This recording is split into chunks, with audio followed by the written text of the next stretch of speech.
Next, we have Professor Danielle Peers, Faculty of Kinesiology, Sport and Recreation, who's going to talk about moving toward inclusion, an online audit of disability inclusion in Canadian sport. 3% of disabled Canadians play sport, which is a really small number, and often we're blamed for our own lack of participation, that we don't have enough motivation. My work tends to be more structural. This project in particular looked at the online presence of disability sport in Sport Canada websites, particularly how disability was represented and exclusion was enacted on those websites. Today I'm going to talk about Athletics Canada, which in 2002 was the very first organization to fully include all disability groups in its mandate.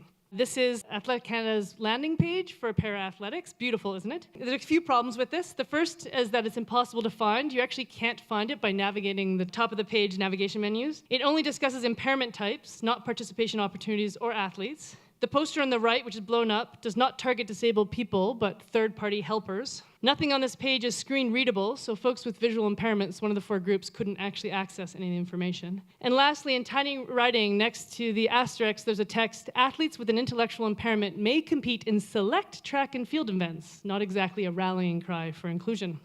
This online inclusion is even worse when you look at provincial organizations. Who have the mandate to support grassroots participation. So 9 out of 13 provinces don't even mention once disability, parasport, or para-athletics. Of the 4 remaining organizations, despite tons of grassroots program information for non-disabled participants, there's not one of them that mentions any way to get involved in sport for disabled participants.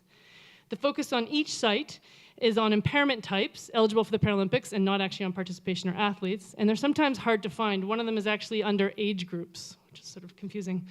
As you can tell, there's massive information and programming barriers to disability participation, and these barriers perpetuate the idea that we don't belong in sport. Interesting, athletics is actually one of the best cases of all the sports we found. So we've consulted with a number of sport organizations since, including the Canadian Paralympic Committee. This is their new website up above. Only 3% of the people took these basic suggestions that we're giving to people. One of them is make content accessible to visually impaired participants, something very easy to do. Second, make a clear and logical path to parasport information. Include info on how to get involved and the programs offered. Do not claim access you don't actually deliver. This happens a lot. Speak to participants, not their helpers. And last, focus on participation, not impairments. Thank you very much.